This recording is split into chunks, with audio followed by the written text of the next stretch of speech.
ore 7.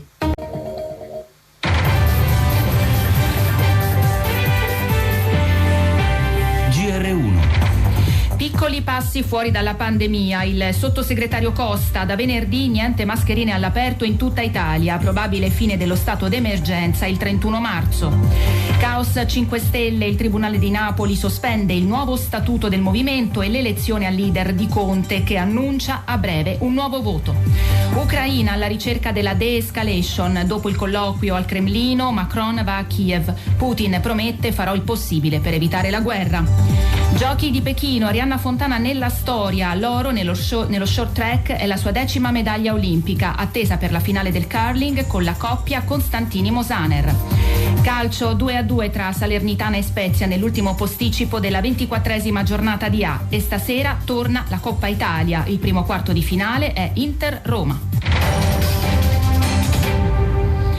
Buongiorno da Sara Piselli. La circolazione del Covid continua a rallentare. Circa 41.000 nuovi contagi registrati ieri, il dato più basso dall'inizio dell'anno. Tasso di positività al 10,5%. Resta alto invece il numero dei morti, 326. In una settimana 30% in meno di casi. Abbiamo piegato la curva grazie ai vaccini, sottolinea il ministro Speranza. Segnali dunque incoraggianti che consentono un ulteriore allentamento delle misure anticontagio. Ad annunciare il nuovo passo verso il ritorno alla normalità è il sottosegretario Andrea Costa. Per l'11 febbraio stop alle mascherine all'aperto in tutte le regioni d'Italia. Niente più mascherina obbligatoria all'aperto, dunque, a prescindere dalla fascia o colore di rischio. Ma il sottosegretario dice di più, annuncia una possibile rimodulazione del Super Green Pass nelle prossime settimane, mentre spiega che per fine marzo ci saranno le condizioni per non prorogare lo stato d'emergenza. Possibili passaggi importanti che arrivano a conclusione di una giornata, quella di ieri, segnata da diverse novità: riduzione della quarantena da 10 a 5 giorni per i non vaccinati che entrano in contatto con un positivo, Super Green Pass senza limiti per chi ha fatto 3 dosi, e poi la scuola.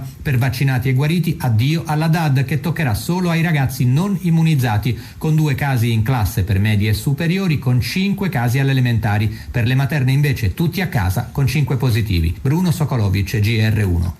La politica, caos nel Movimento 5 Stelle dopo la decisione del Tribunale di Napoli di sospendere di fatto Giuseppe Conte dalla guida dei pentastellati, guida che torna nelle mani del fondatore Beppe Grillo. Il Tribunale di Napoli azzera il vertice dei 5 Stelle, sospeso lo statuto, sospesa la stessa elezione del presidente Conte, che convoca ad horas l'ex reggente Crimi e passa al contrattacco. La mia leadership è un legame politico prima che giuridico, quindi non dipende dalle carte bollate. Alla sospensione rispondiamo con un bagno di democrazia, rilancia Conte, annunciando un voto degli iscritti anche da meno di 6 mesi per ratificare le delibere sub iudice senza attendere i tempi della giustizia, sottolinea il pentastellato. Una fuga in avanti anche per non perdere terreno nello scontro con Di Maio. I due si sarebbero anche sentiti al telefono, ma Conte non rinuncia. Non posso ignorare gli attacchi, ripete. La decisione del Tribunale di Napoli però pesa, tutti guardano a Grillo. Per i ricorrenti il movimento dovrebbe ripartire dall'estate scorsa, quando non si svolse il voto per il comitato direttivo su Rousseau.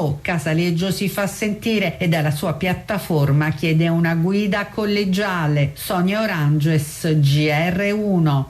Il governo intanto accelera sul caro bollette, atteso per giovedì in Consiglio dei Ministri un nuovo provvedimento per calmierare i costi di luce e gas per famiglie e imprese. Sul tavolo 5 miliardi ma senza scostamento di bilancio. Sul tema è intervenuto anche il ministro per la transizione ecologica Cingolani, secondo il quale il caro energia di un anno rischia di costare più di tutto il recovery plan. Ieri giornata negativa sui mercati italiani, lo spread si è riportato a quota 160, i massimi dall'estate 2020, e anche la borsa di Milano ne ha risentito, scendendo a meno 1%, l'unica piazza in Europa a chiudere in negativo. Sullo sfondo il timore che i tassi ai minimi e la politica espansiva della Banca Centrale Europea si allontanino.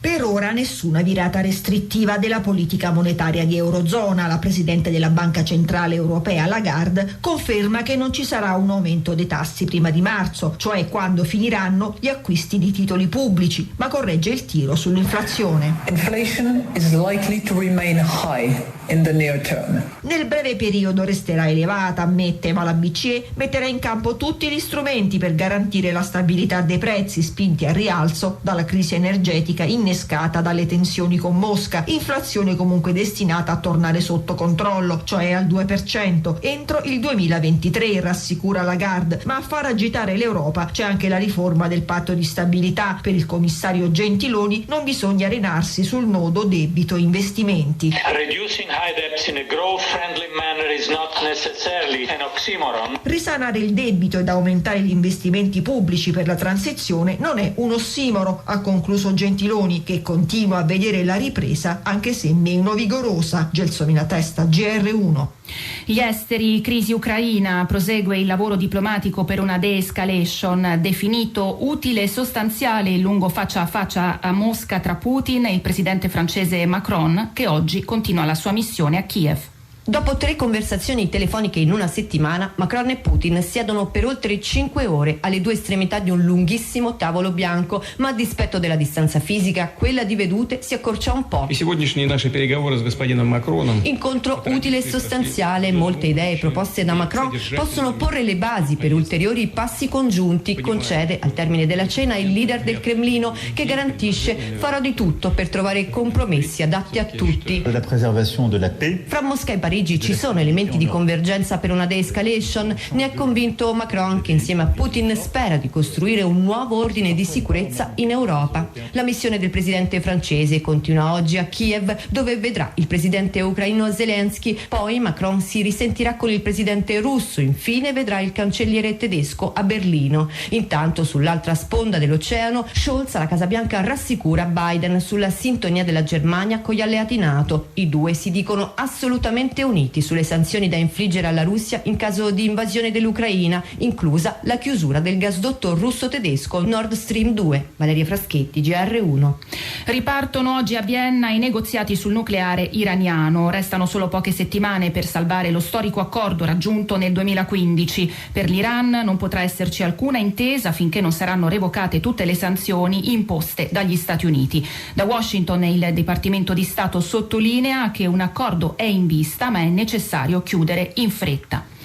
In Italia forte vento e disagi in diverse regioni, almeno 3 feriti in Lombardia, alberi caduti, tetti scoperchiati e danni alla stazione di Milano. Problemi anche in Piemonte e in Veneto. In Puglia, a Taranto, le polveri dell'ex Ilva si sono riversate sulla città. In Sardegna sospesi i collegamenti con la penisola e la Corsica. Allerta anche oggi di questi eventi climatici. Abbiamo parlato con il climatologo Luca Mercalli. Abbiamo avuto sulle Alpi e sulla pianura padana un intenso episodio di föhn. Si tratta di un vento caldo che scende dalle Alpi ad altissima velocità. Cosa lo ha reso così eccezionale? Capita quasi tutti gli anni e una volta ogni 5-10 anni può raggiungere anche velocità vicine ai 100 km/h. Questo ovviamente provoca danni soprattutto in luoghi che non sono così abituati al vento forte come una città, ma rientra nella normale variabilità climatica. Nessun collegamento quindi con le conseguenze del riscaldamento globale. Si tratta di un fenomeno troppo puntiforme e troppo limitato per dargli una caratteristica di sintomo del riscaldamento globale. Certamente l'aumento della temperatura terrestre può favorire l'intensificazione dei fenomeni estremi, però questo lo possiamo dire solo quando vediamo un'effettiva tendenza, che invece ritroviamo più nella lunga siccità e nelle temperature molto miti di tutto quest'inverno. Mauro Zanda, GR1. Blitz antidroga a Catania, arrestate 13 persone, a capo dell'associazione criminale 2 cugini che avevano messo in piedi una vera e propria attività imprenditoriale. Spacciavano cocaina, marijuana e hashish porta a porta. Il capitano dei carabinieri Giuseppe Anobile. Loro, approfittando dell'emergenza dovuta al Covid-19, consegnavano lo stupefacente porta a porta direttamente a domicilio e grazie a questo sistema loro riuscivano ad avere delle entrate di 8.000 euro giornaliere. 3 persone paralizzate sono tornate a camminare grazie a elettrodi impiantati nel midollo spinale. Il risultato, pubblicato su Nature Medicine, si deve al gruppo coordinato dal Politecnico di Losanna in collaborazione con la Scuola Superiore Sant'Anna di Pisa. Ascoltiamo Silvestro Micera, professore di bioingegneria elettronica del Sant'Anna. L'idea è di rianimare il midollo spinale sotto la lesione, che è ancora funzionante ma che non è più collegato al cervello. In pazienti paraplegici tu inserisci una piattina con degli elettrodi sul midollo spinale e in questa maniera, mandando corrente, il midollo spinale attiva i muscoli che fanno muovere gli assi. La parte in più è stata sviluppare un meccanismo di personalizzazione dell'impianto.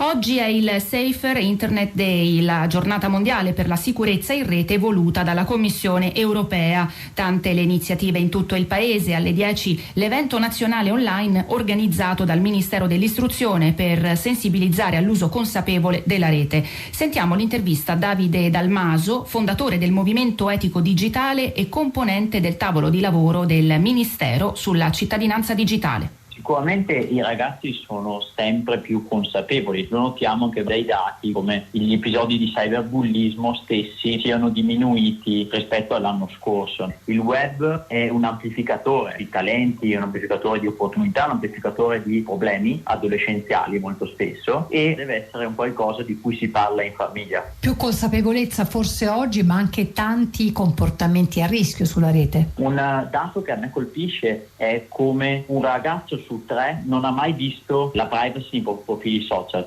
Questo fa sì che lui venga esposto di più a tutto ciò che sono rischi come l'addescamento eccetera. Oltre il 60% di loro non ha mai pensato che i contenuti che espongono online potrebbero essere visti dalla persona con cui faranno un colloquio lavorativo un domani. Cosa significa essere un cittadino digitale? Significa non tradurre il web come un far west dove insultare le persone, come spesso accade, ma il web deve essere un modo per condividere le proprie passioni e far sì che il gap generazionale venga diminuito. Eleonora Belviso, GR1. Il cinema arriva giovedì nelle sale il nuovo film con protagonista Jennifer Lopez. Bellissima, elegante in completo color creme, Jennifer Lopez da oltreoceano via Zoom ci parla del suo nuovo film Marry Me, Sposami, una commedia romantico-sentimentale con tanta musica in cui un'acclamata pop star alla vigilia delle nozze con un collega altrettanto famoso, ma durante il concerto in cui dovrebbero sposarsi lei scopre che lui la tradisce. Colto mentre la tradisce con la sua assistente. Così in lacrime sceglie a caso tra il pubblico un nuovo marito, Owen Wilson, e Jennifer Lopez subito confessa: Love romantic comedies. Amo le commedie romantiche. Le mie favorite sono quelle con Meg Ryan, Julia Roberts, con cui sono cresciuta. Nel film Jennifer Lopez duetta anche con il cantautore colombiano Maluma. Marry Me is one of my favorite duets I've ever done. Marry Me è uno dei duetti che preferisco in assoluto. E tra poco sarà la festa degli innamorati. Valentine's Day for me is San Valentino per me significa stare con il mio compagno da soli in un posto dove nessuno ci veda. E alla fine Jennifer Lopez saluta così. Bye everybody. Baba Rischerm, GR1.